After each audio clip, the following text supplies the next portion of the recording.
Bienvenue sur le stand de Solidarité et Progrès. Pour ces législatives, vous avez 6 candidats qui sont présents ici, soutenus par Jacques Cheminade, fondateur du parti Solidarité et Progrès. Donc l'idée, c'est qu'il va falloir très vite changer le système financier international, éviter que la contagion bancaire ne se produise. Donc une des mesures phares que M. Cheminade a essayé d'introduire dans la présidentielle, ça a été de séparer les banques d'affaires et les banques de dépôt. Ça a été repris en partie par le président élu, mais on se demande s'il va aller jusqu'au bout. Moi, je suis venu à Lyon pour soutenir ces candidats. Et ces candidats sont dans le combat, comme nous le sommes, pour arrêter le pillage des banques et des sociétés d'assurance. Ce qu'il faut, c'est rétablir les circuits de l'argent vers la production, vers la croissance, la vraie, hein, pas la croissance financière. Bon, moi je suis candidat dans la première circonscription. En fait, moi j'ai fait des études en agronomie. Je m'appelle Antoine Bels. Et je vois en fait qu'il n'y a plus la production agricole, on ne peut pas nourrir les gens. C'est scandaleux ce qui se fait là, en matière de paris sur la nourriture. C'est ce qui a donné lieu au printemps arabe. Mais ça, c'est pas fini là. Si en fait on n'a pas des idées qui viennent derrière ces révolutions. Moi, ce que je voudrais, c'est qu'on ait un vrai développement des projets. Qu'on puisse développer des projets pour l'eau, des grands projets. Qui ne soient pas simplement des projets en fait pour développer la biosphère. Qui soient des choses qui vont fédérer les gens, qui vont donner un sens qu'on peut faire. On n'est pas limité à un monde fini, il n'y aurait pas assez d'argent, il n'y aurait pas assez d'eau, il n'y aurait pas assez de nourriture pour tout le monde. Ça c'est faux, c'est pas acceptable. On a tout ce qu'il faut, on a toutes les technologies pour arrêter l'apartheid technologique entre l'Occident et l'Afrique. C'est ça en fait qui se passe, il y a une véritable apartheid aujourd'hui. Et si on ne prend pas en fait les mesures qu'il faut pour réorienter les flux financiers, à ce moment-là, on aura la soumission, on aura une décroissance imposée.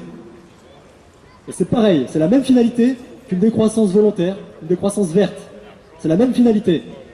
C'est la misère, c'est l'impossibilité d'accueillir les gens. Donc il faut rompre avec ça, avec ces deux formes de décroissance, financière et verte. Et promouvoir des projets qui vont permettre en fait d'amener l'eau dans les déserts, de développer les forêts, développer les pâturages, développer les champs, le maraîchage, développer l'infrastructure pour les transports, pour faire vivre les gens, qui est en fait tous les moyens pour que la vie soit portée par l'être humain et qu'elle porte elle-même l'être humain aussi. Et ça, c'est l'objet de ma candidature. Bonsoir, moi je suis candidat dans la 14e circonscription du côté de Vénissieux. Moi je voudrais parler un peu de solidarité parce que je pense que ça manque réellement aujourd'hui. Donc là aujourd'hui, au niveau de l'Europe, on est au bord d'un effondrement de la zone euro. Le FMI en a parlé. Vous avez la Grèce qui est en train de tomber en faillite, les banques espagnoles qui tombent en faillite. Vous avez petit à petit notre système monétaire qui est en train de se désintégrer et qui emporte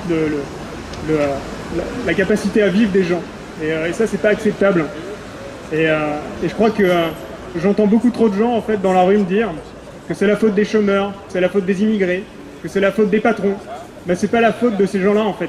À un moment donné, c'est la faute d'un état d'esprit. Un état d'esprit qui pense que l'argent c'est une chose en soi, que ça peut nous permettre de nous développer. Ben non, la seule richesse qu'il y a à l'heure actuelle, c'est la capacité de l'être humain à travailler. Et si on se rend pas compte de ça, ben on tombe dans le panneau en fait. On tombe dans le piège. Et comme dans les années 30, on stigmatise. On stigmatise notre voisin qui est chômeur et qui fait rien. On stigmatise un immigré, n'importe qui. Et ça n'a pas de sens en fait. Ça n'a pas de sens parce que nécessairement, c'est le système bancaire dans lequel on est qui a créé les conditions pour que personne ait envie de se révolter.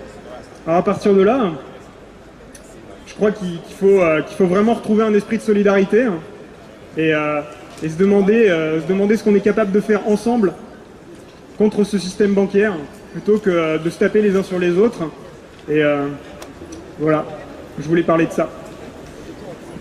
Ce que je veux dire, c'est que l'engagement politique, l'engagement dans une résistance, bah en fait, ça nécessite à un moment ou à un autre de se lever devant un ordre injuste, devant un ordre qu'on nous a imposé, ne pas rester devant ce qu'on nous impose, quoi. Oui, s'il vous plaît. c'est pour dire, justement, c'est ça le but. Parce que, justement, ceux qui font le côté, justement, pour devenir politicien, par la suite, vous l'avez dit, ils oublient, justement, comment faire pour améliorer la société.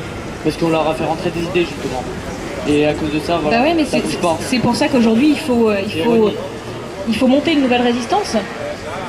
Faut pas se laisser faire. Mais on n'est pas en temps de guerre, mais si, c'est une guerre économique, une guerre financière.